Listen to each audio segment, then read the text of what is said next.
Thank you, Mr. Chairman. Judge Samaniego, I was listening to your testimony earlier, and in your opening statement, you said there is no open border in Texas. Yet it seems that you've spent the last several years processing, as you say, migrants that have come across. So I don't know how you could say there's no open border. You mentioned several times, in fact, that you're processing illegal immigrants. And I'd like for you to elaborate what you mean by processing, because a little over a month ago, about 1,500 migrants crossed the Rio Grande in a single night, and a report suggests that because there weren't enough beds, more than 600 of these migrants were released into the streets. Is that an example of processing?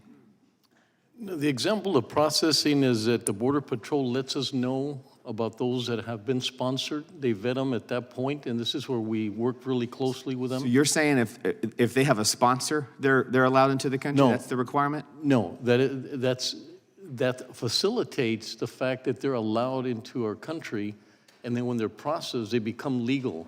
And at that point, the fact that they have a sponsor allows us to work with the persons that are legal. We never try to process illegal at any point, at any time. There's no consideration. One of the things you mentioned were these NGOs, Catholic Charities was brought up.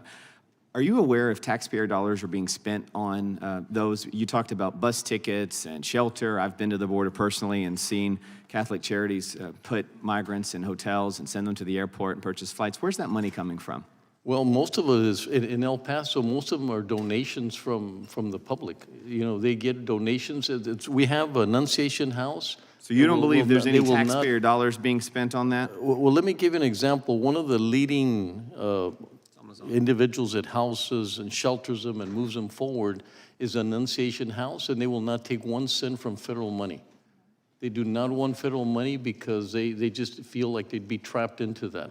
Well, the information that I have from our government is that we have spent quite a bit on that, and I hope this committee will determine just exactly how much. I would also implore you to revise some of your wording. You know, you've called several of us racist because of, in your opening testimony, you said there is no invasion of migrants in our country, saying as such continues a false racist narrative. And then you went so far as to try to link these words to a horrible crime that was committed in your city.